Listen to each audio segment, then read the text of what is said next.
Before we start, warning, truth is waiting for him at the end of his investigation. Make sure to watch until the end to uncover the bitter truth Young-Hoon found out. The story starts with Jun-sung, which is Young-Hoon's best friend, running towards Young-Hoon's apartment, only to find out that the apartment has been turned into a murder scene with many policemen and detectives doing an investigation.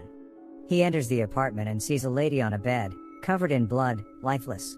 Shocked by the scene he sees, he becomes petrified. After gaining back his senses, he tries to search for his best friend. But a detective cast him out from the murder scene. Outside the apartment, he finds his best friend, Young-Hoon, crying and mourning. The lifeless lady inside the apartment turns out to be Young-Hoon's wife, killed by an unknown person. 2 weeks after the incident, the police arrested Jun-sung. They found his hair at the crime scene. Young-Hoon cannot believe it, he is his best friend. They hang out multiple times at his apartment, which can explain why his hair is at the crime scene.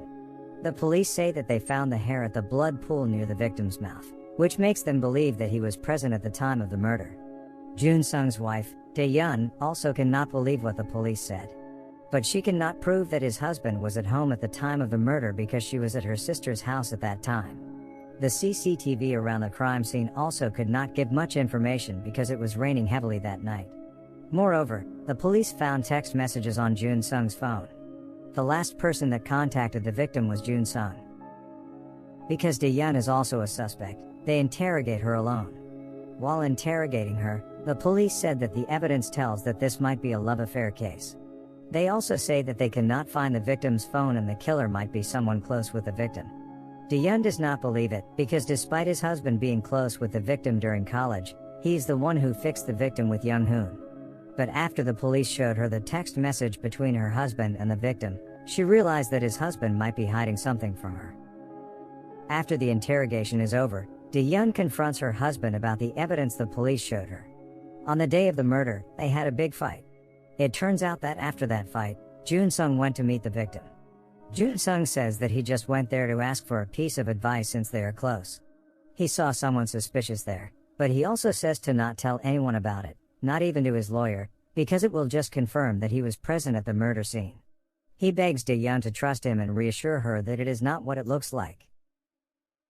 Some time has passed, it's now 5 months after the murder. Young-Hoon gets a call from the police. They ask them to come to the police station to pick up his wife's personal belongings. The murder case has been closed, and Jun-sung has been officially convicted as the murderer by the court. While picking up his wife's belongings, he sees some of the investigation documentation and becomes angry.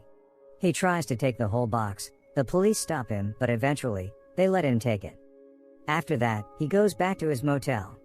He meets Dae-yeon in front of the motel. She calls him but he ignores her. She knocks on his door and begs to let her speak to him. She has been trying to meet him at his apartment, but he never went back home after the incident. He finally let her in. She begs Young-Hoon to testify for Jun-sung in court for his appeal. But he hesitated, he doesn't know what to think anymore. He has been thinking about this for the past 5 months, but he still can't decide what to believe. Dae-yeon begs him again and cries. Young-Hoon becomes frustrated, he might lose his wife and his best friend now. He might still think that Jun-sung is innocent, but he cannot prove it.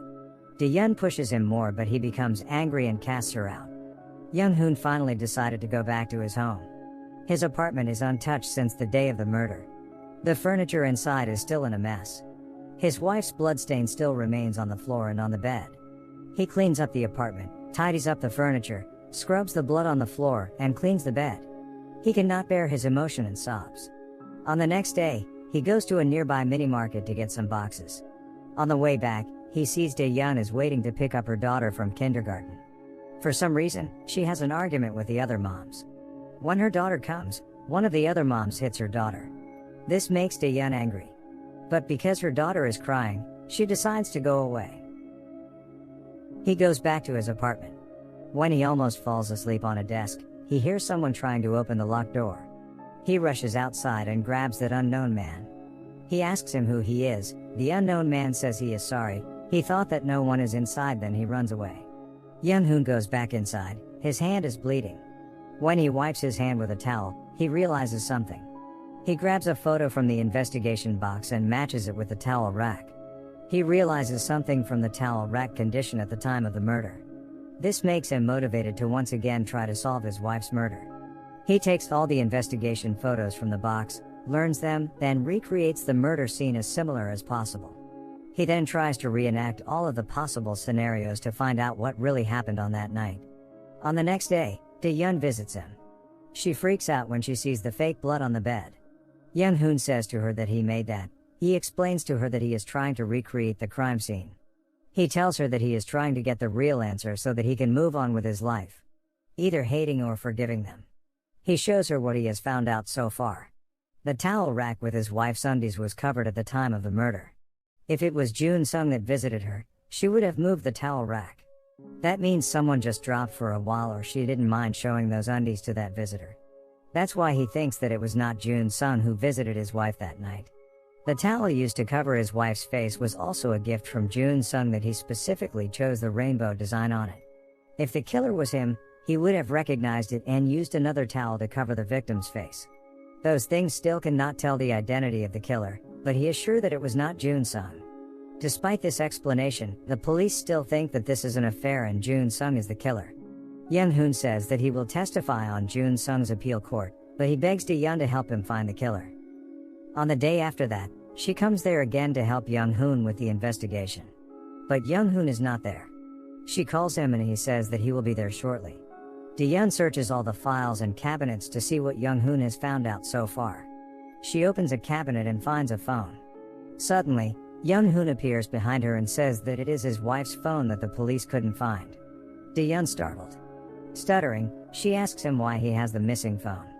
Young-Hoon says that he didn't mean to hide it from the police, but there are so many private photos of him and his wife on the phone.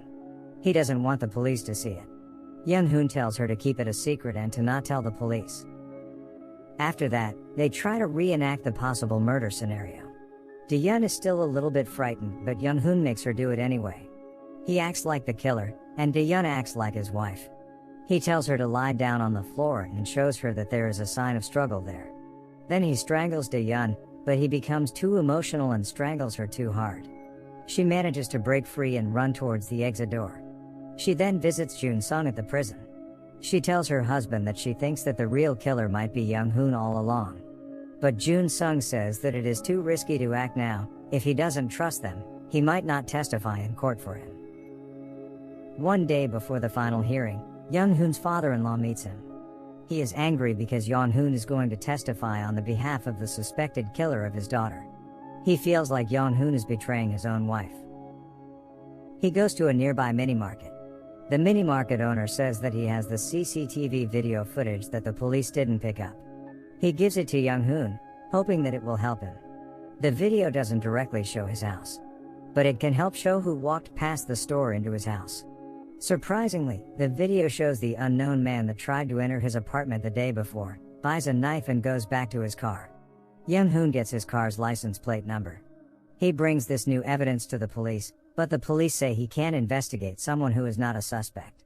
He and Dae-yeon then consult with their lawyer, but he says that it is too late to bring a piece of new evidence. They have to wait until the result of the appeal. Young-Hoon cannot accept it. He cannot just wait after he found this important clue. He then goes to one of the detectives to get more information from the license plate number. He bribes him to give him information about the address registered on the license plate number. On the day of the appeal, he goes to the address. When that unknown man shows up, Young-Hoon attacks and kidnaps him. After arriving at his apartment, Young-Hoon ties the man to the bed where his wife was found dead. When that unknown man wakes up, he asks him a bunch of questions. Young-Hoon then hits him repeatedly to force him to answer his question. But he didn't give the answer that he needed. Young-Hoon then tapes the man's mouth, grabs a hammer, then crushes the man's knee. The man cries in pain. Suddenly, someone is knocking on the door. It is Dae-yeon. She comes to see Young-Hoon because he didn't show up at the appeal. When Young-Hoon opens the door, she hears someone scream. She runs to the bedroom and recognizes him as the man from the CCTV. She asks Young-Hoon whether he got something useful from him. But the man hasn't said anything that they hoped for yet. Dae-yeon then persuades him to let go of the man and testify for Jun-sung in court now. Dae-yeon might think proving Jun-sung's innocence is the most important, but Young-Hoon's priority is to find the killer. Young-Hoon becomes more confused. He still can't see the truth behind all of this. He goes out of the room to take a smoke break. While Dae-yeon is alone with the man, he tries to convince her that the real killer is Young-Hoon. If she unties him, he will help her prove Jun-sung's innocence. Dae-yeon believes him and unties the man. Young-Hoon rushes to the room, but Dae-yeon closes the door. She then calls the police for help.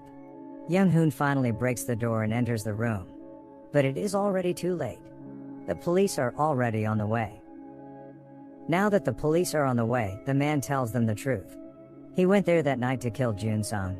When Young-Hoon asks the reason, the man tells him to ask Dae-yeon. Dae-yeon seems to be hiding something. Young-Hoon doesn't have any other option. He unties the man to let him speak. It turns out that Jun-sung is having an affair with the man's wife. She is one of the moms at Dae-yeon's daughter's kindergarten with whom Dae-yeon had an argument a couple of days ago. That night, the man was following Jun-sung, thinking that he might meet his wife somewhere.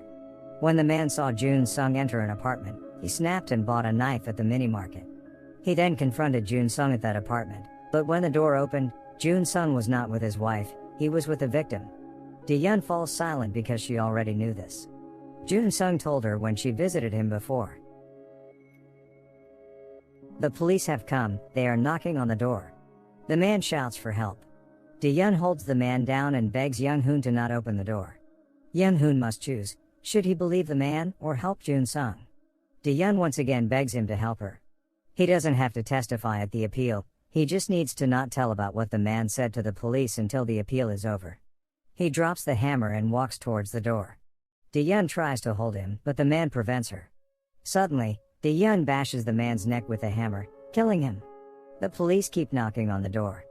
Dae-yeon offers him to frame the man together, so she can save Jun-sung, but Young-Hoon becomes petrified. When the police break the door, Young-Hoon still hasn't answered, so Dae-yeon bashes her own stomach with the hammer to make it look like Young-Hoon is the perpetrator. The police come inside and arrest him. After that, Jun-sung is released. His lawyer explains to him that Young-Hoon is now arrested for the murder of his wife and Dae-yeon is not at the hospital. He then goes to pick up his daughter. While driving, he opens a bag and feels something weird inside. He stops the car and looks inside the bag. He found a knife, covered in blood. At that moment he realized that the killer is not Young-Hoon. It's his wife, Dae-yeon. It turns out, on that night, she sees Jun-sung leaving the victim's apartment.